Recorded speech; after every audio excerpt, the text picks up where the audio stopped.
Hello, welcome to How to Play Counter Piquet. No, not Counter Piquet. Let's do Bid Piquet. It's a better game, same game, and it's for two players, just like Counter Piquet. You'll need a deck of cards with aces through 7 in every suit, and just discard the rest of the cards.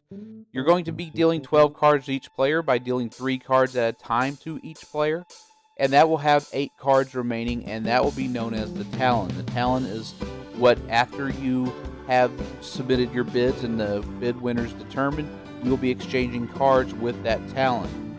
So we have our Talon, both players have their hands. If you manage to get dealt a farmer's hand, basically a set of cards with no face cards, immediately inform the other player and display them out in front so that they can see that you have no face cards. You will score 10 points immediately. Now, in Counter Piquet, you had above line points and below line points. Bid Piquet fixed that by just saying you had points. It was a somewhat of a complex system that related to bridge, and although it's a simple trick-taking game, it made the game that much harder to learn, that much harder to explain. So a lot of the extra steps got removed in Bid Piquet that were there in Counter Piquet. So the lowest bid you could possibly bid is 7-3. That means you're going to take 7 tricks and leave 3 cards in the Talon by taking 5 of them. You're going to be able to take 5 cards from the Talon. You're not going to look at them. You're exchanging 5 cards from your hand for 5 cards in the Talon, leaving 3 to the other player. The best bid you can make is 13-8, which means you're going to take all 13 tricks and you're not going to exchange a single card. That will score you 104 points. So now we're going to bid to determine who the elder and the younger player is. The elder player will be the bid winner. The dealer will start the bidding off, and if both players manage to pass, then the game is considered misère, and you're winning points based off of how many tricks not taken. So your opponent's score, by however many tricks the opponent takes, that's how many points you're going to get. You're going to get 5 for each trick. And so now we're going to look at our cards and determine what we are comfortable bidding. North bids 7-4 and South passes. So now we know North is the elder. He's going to be able to discard cards first into the Talon, well, outside the Talon because he's leaving cards. So he exchanges 4 cards. That gives the other 4 for the South player to determine if he wants to take cards. And he exchanges and gets nothing good from it. He was probably hoping to improve his hand. So now it's time to declare melds, sets, runs, and what your longest suit is. And to do that, you're going to either be using the words good, no good, or equal. So the North, the elder, is going to declare first, and North is going to say what he has as his longest suit. And if South has better, he's going to say no good. If he does not have better, he'll say simply good.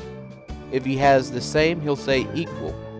And that's going to go on. Now we see the longest suit's 4 cards, so he's going to declare a point of 4, and South, of course, will say no good. Now if they had equal, he would then go back and do the points total. The points total will be aces will be worth 11, everything else will be worth face value.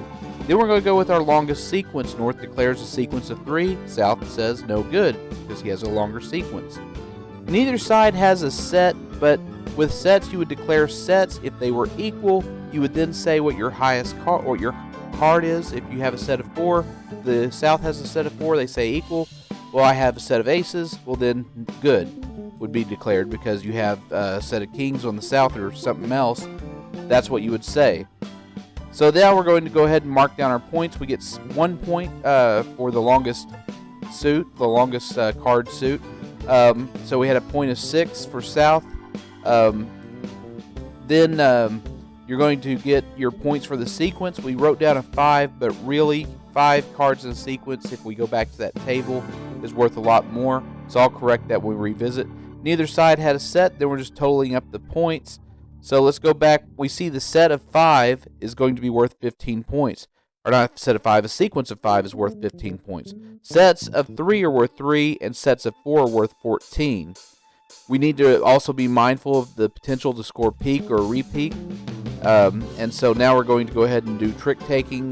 We have no trump suit in this game, so whatever the lead suit is, you have to follow it if you have the cards. If not, you can play anything.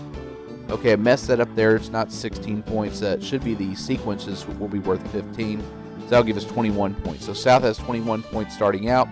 We continue the trick-taking process until control gets wrestled away, and eventually we're going to set. So now South has control because he won the trick, and now he's leading cards, and North is having to respond. And North now knows they are in deep trouble because South is going to win this game. 7 hearts will get taken by the King of Hearts. And now North has been set. They were the bidder. They were the elder. They had 7-4 as their bid. So they failed to get 7-4. So South is going to get 28 points multiplied by however many cards short North was. So in this case, North was 3 cards short. South will score 84 points in addition to the 21 points. That should be 105 points. So we're going to play this for 6 hands until either the higher score is going to win or a predetermined score. You can play a predetermined score if you want, or you can do what the rule book says, play 6 hands of this and higher score wins.